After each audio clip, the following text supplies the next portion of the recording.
Recently, the world was shaken by claims of a dramatic escalation in the Middle East.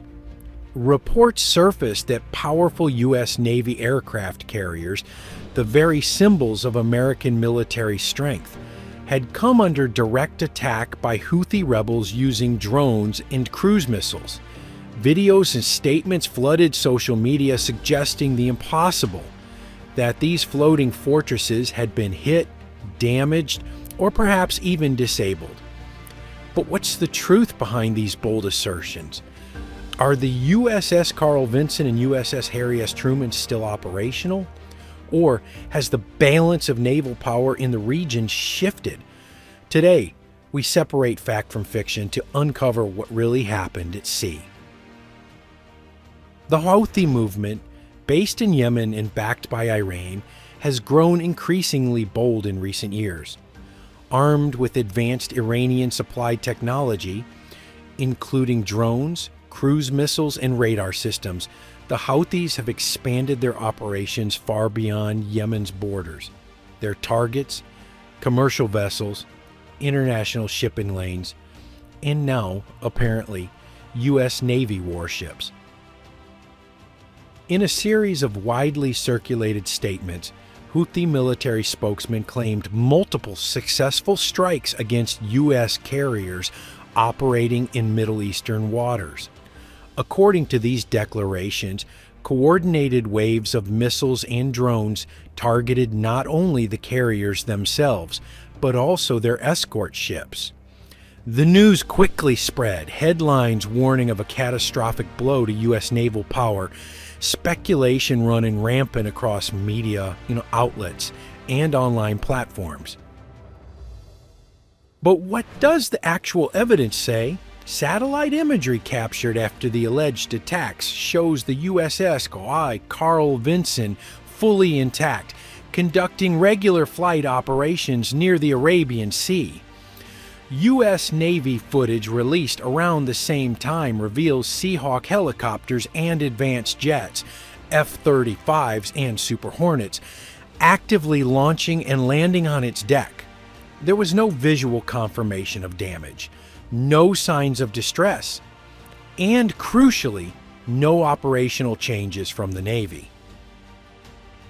Independent maritime tracking services continued monitoring the carrier's position. Movements were consistent with normal operations. No diversion, no retreat. The USS Carl Vinson and USS Harry S. Truman remained on station, executing airstrikes and protecting vital sea lanes. So, how do these massive ships defend themselves?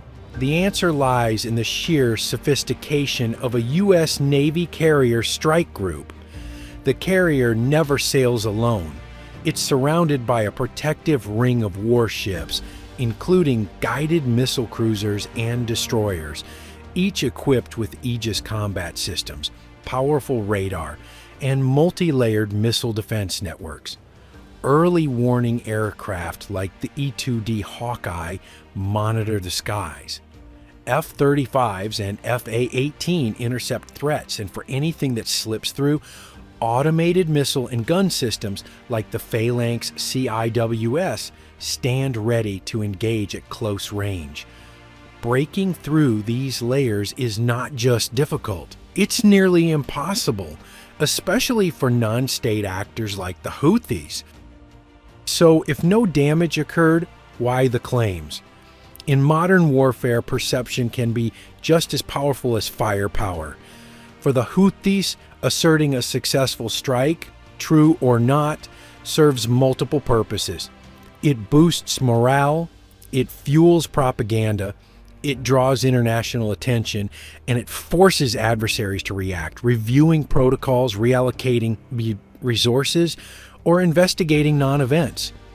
It's psychological warfare played out in the age of instant media.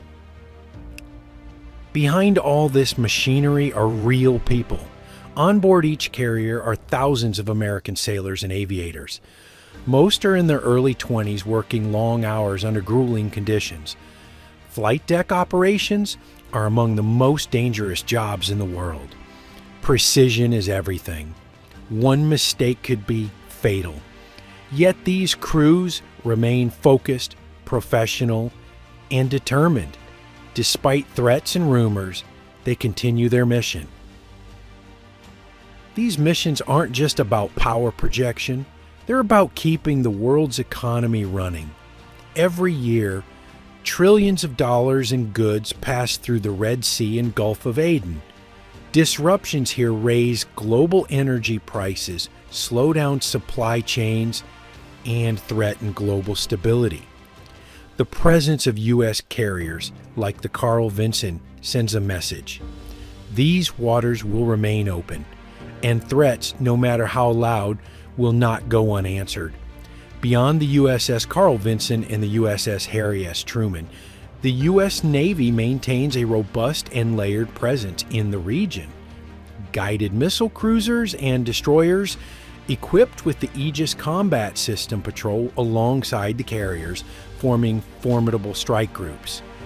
Amphibious assault ships like the USS Baton or USS America may also be deployed nearby, capable of launching Marine Expeditionary Units or helicopters in rapid response.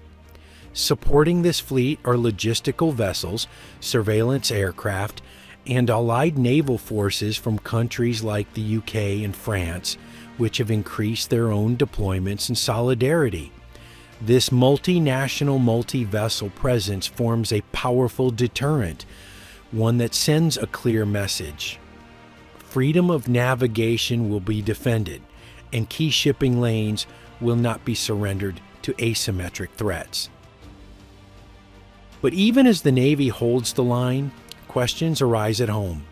Critics argue that the cost of sustained operations, including drone losses and civilian risks, must be weighed carefully. Can America afford to maintain such presence indefinitely? Or is it time to reevaluate how naval power is used in these evolving conflicts? And for now, the answer is clear. The USS Carl Vinson and the USS Harry S. Truman remain fully operational, undamaged, and on mission. They are more than machines. They are symbols of readiness, resilience, and resolve. As threats evolve and propaganda spreads, one truth remains unchanged. American naval power is still afloat and still unmatched.